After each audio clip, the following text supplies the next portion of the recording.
Hello, welcome back. मेरा नाम doctor दीपक केड़कर है। मैं मनोविकार, सेक्स रोग, सम्मोहन तथा व्यसन मुक्ति तज्ञ हूँ। महाराष्ट्र में अकोला में प्रैक्टिस करता हूँ। हमारे यहाँ 2 हॉस्पिटल है जिसमें हम मनोरुग्ण तथा व्यसनी लोगों को रिश्तेदारों के साथ में भर्ती करते हैं, और एक दूसरा हॉस्पिटल है जहाँ मनोरुग्ण तथा व्यसनी लोगों को बिना रिश्तेदार भर्ती करते हैं। मेरे ओपीडी में काफ़ी सारे लोग जो आते हैं उसमें से बहुत ज़्यादा कॉमनली एक बीमारी जो दिखाई देती है वो है जनरलाइज्ड एंग्जाइटी डिसऑर्डर, चिंता की बीमारी। और ये जो लोग हैं, ये जो पेशेंट्स हैं, इनको छोटी छोटी बात के ऊपर चिंता आती रहती है, और वो चिंता हर क्षेत्र में है। मतलब उनको बच्चे की पढ़ाई होंगी कि नहीं, आज का दिन कैसा जाएगा, यदि लेडी है तो आज का खाना मैं पका सकूंगी कि नहीं सकूंगी, या मैं काम पे जा सकूंगा कि नहीं जा सकूंगा, वहाँ काम पे जाऊंगा तो बॉस मुझे कोई तकलीफ देगा क्या, मेरा काम अच्छे से होगा क्या। मतलब ऐसा हर बात बात में चिंता है। पैसे के बारे में चिंता है, रिश्तों के बारे में चिंता है, दोस्त लोग हैं उनके साथ में व्यवहार कैसे करेंगे उसके बारे में चिंता है, जहाँ काम करते हैं वहाँ उसकी जगह भी चिंता है, हेल्थ के बारे में चिंता है कि भाई मेरी हेल्थ कैसी होंगी, मेरे संबंध कैसे रहेंगे, फिर फ्यूचर के बारे में चिंता है, भविष्य में क्या होगा। ऐसी बात बात में, छोटी छोटी बात में भी उनको चिंता लगी रहती है, और उनको रोज का जीवन जीना जो है, दैनंदिन जीवन, उसमें उनको तकलीफ जाती रहती है। ये यदि लक्षण 6 महीने तक दिखाई देते हैं, और बहुत दिन, 6 महीने में से बहुत सारे दिन ये दिखाई देते हैं, काफ़ी दिन तक, तो हम समझ सकते हैं कि इसको जनरलाइज एंग्जाइटी डिसऑर्डर है।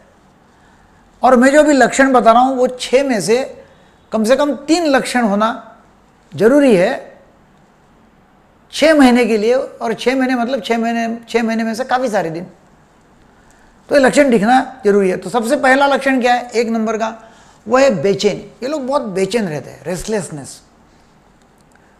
फिर दूसरा जो रहता है वो जल्दी थकान आना, ईजी फटिगेबिलिटी, जल्दी थक जाते हैं, थोड़ा काम किया कि थक जाएंगे, उनको उत्साह कम रहता है और जल्दी थक जाते हैं।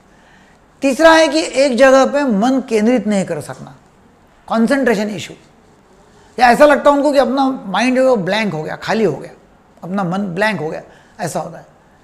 फिर चौथा है कि इरिटेबिलिटी, चिड़चिड़ापन, छोटी छोटी बात के ऊपर वो गुस्सा करेंगे, चिड़ेंगे। 5वां होता है कि मांसपेशियां जो है, मसल्स, उसमें टेंशन रहता है, फिर दर्द होता है, तो मांसपेशियों में तनाव, दर्द। और 6वां होता है जल्दी नींद नहीं आना, या नींद आ गई तो ऐसी बहुत शैलो स्लीप, उकड़ी उकड़ी सी नींद लगना, या जल्दी नींद खुल जाना, या जल्दी फ्रेश नींद नहीं, मतलब फ्रेश नहीं लगना नींद के बाद में, ऐसा होता है। ये लोगों को हर चीज़ में चिंता है। स्त्री और पुरुष, इसका रेशो देखा तो 2 स्त्री के पीछे 1 पुरुष को यह बीमारी दिखाई देती है। दैनंदिन जीवन में तनाव है, जैसा मैंने पहले बताया कि नौकरी, धंधा, रिश्ते, सब जगह है। और ये जो लक्षण है, ये लक्षण यदि शराब से होते हैं तो फिर जनरल एंग्जाइटी डिसऑर्डर ये नहीं है। शराब, कैनाबिस, या कोई मेडिसिन ले रहे, या थायराइड की बीमारी है, तो ऐसा कोई यदि बीमारी लोगों को है तो फिर ये जनरलाइज एंग्जाइटी डिसऑर्डर की बीमारी नहीं है, फिर वो अलग ही है, उसको देखना पड़ेगा। इसका इलाज क्या है? इसका इलाज जो है वो है कॉग्निटिव बिहेवियर थेरेपी, CBT बोलते हैं उसको, कॉग्निटिव बिहेवियर थेरेपी। उसका जिक्र अभी डिटेल में करना मुश्किल है। कोई हम दवाई देते हैं एंग्जियोलाइटिक्स, जिससे एंग्जाइटी कम होती है, वो दवाइयाँ हैं। रिलैक्सेशन थेरेपी है, जिसमें मैं हेट्रो हिप्नोटिज्म करता हूँ, मतलब मैं हिप्नोटाइज करता हूँ, और हिप्नोटाइज करके उनको रिलैक्सेशन करके उनको विजुअलाइज करने के लिए बोलता हूँ, और जहाँ जहाँ उनको तनाव रहता है वहाँ विजुअलाइज करके वो रिलैक्स रह रहे, ऐसे उनको सूचनाएं देता हूँ।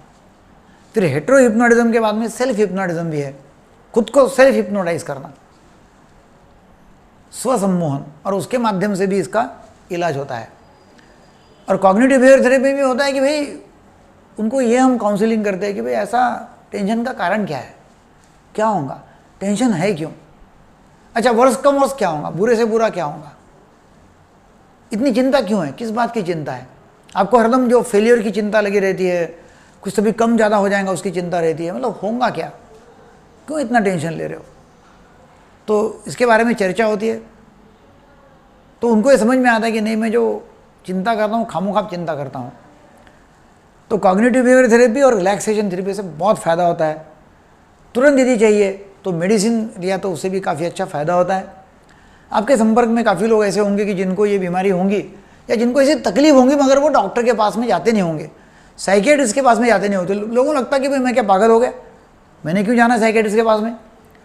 तो कोई पागल नहीं हुए, मगर उनका दैनंदिन जीवन जो है ना वो तकलीफ देह हो गया है। दैनंदिन जीवन में उनको प्रॉब्लम है, उनकी प्रोडक्टिविटी कम हो जाती है, उत्पादन क्षमता कम हो जाती है।